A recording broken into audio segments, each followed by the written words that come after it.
lady, and I would like to yield 5 minutes to my friend Chuck Edwards from North Carolina. Thank you, Mr. Chair. Director Young, thanks for being with us this afternoon. I'm not going to ask a lot of questions about the budget. I know my colleagues have dug into that quite thoroughly and certainly exposed it for what it is. I've got two questions. One is going to be fairly simple. The other might not. We heard the ranking member earlier this morning mention that perhaps billionaires were not paying their fair share. Do you recall that statement or something similar to that? I do. And yet, this budget places new taxes. Not only does it raise taxes on the middle class by about $2,000 per year, but it places new taxes on anyone making more than $400,000 a year. Is that right?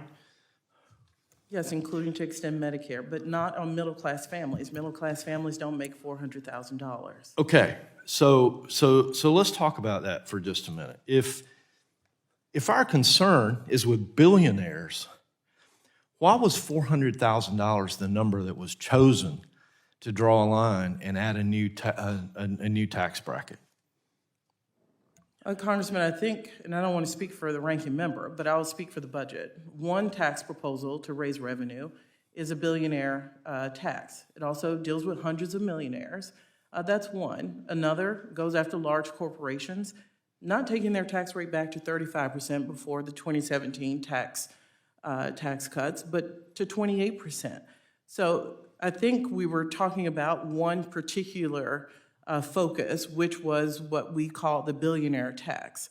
But the president has made an ironclad commitment while you continue to hear 400,000, is he wants to make sure he communicates clearly to the American people that none of these tax policies that are up for debate will he negotiate to raise taxes, including when we go to extension of the 2017 on those making under 400,000. It is a value statement.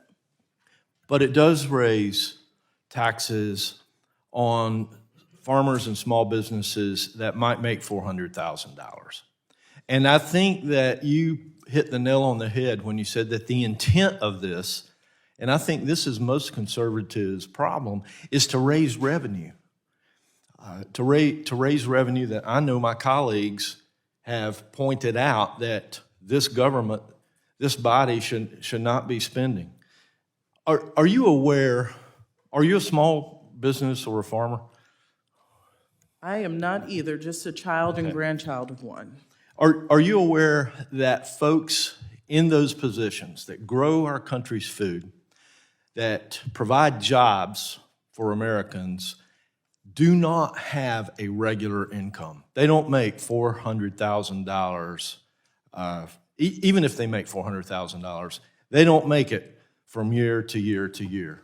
Are you aware of that? I said I'd only ask one question. I'm well aware that many assets are not income and are land and other equipment.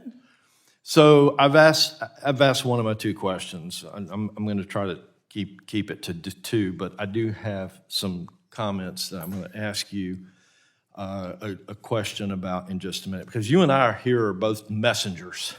You're messaging the president's budget. I'm messaging on behalf of small businesses, farmers, and folks in my district. And my gosh, five minutes goes so fast. The reality is, many years, folks are struggling, and they have to go take out loans to keep their business afloat.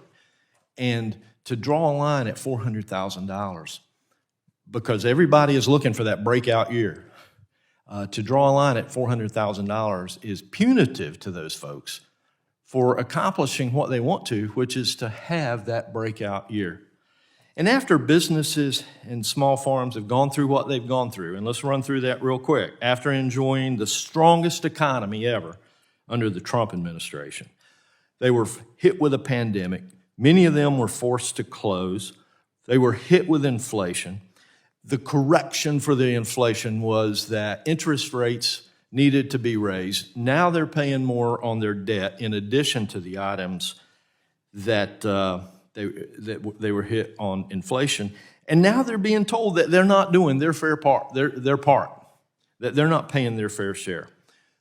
I suggest that is a slap in the face to small businesses and farmers.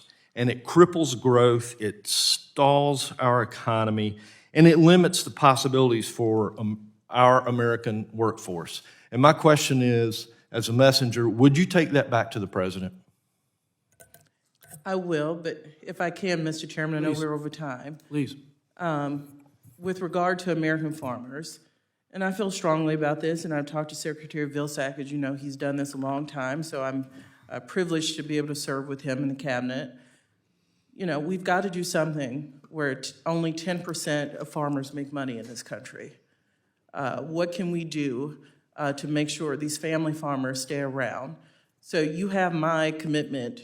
If we want to find solutions, it's going to take bipartisan. I know the Farm Bill is coming up this year.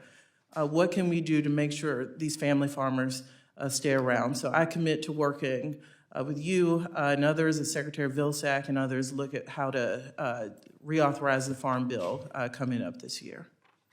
I'd just say we're talking about more than farm. I'm out of time, Mr. Chairman. I yield.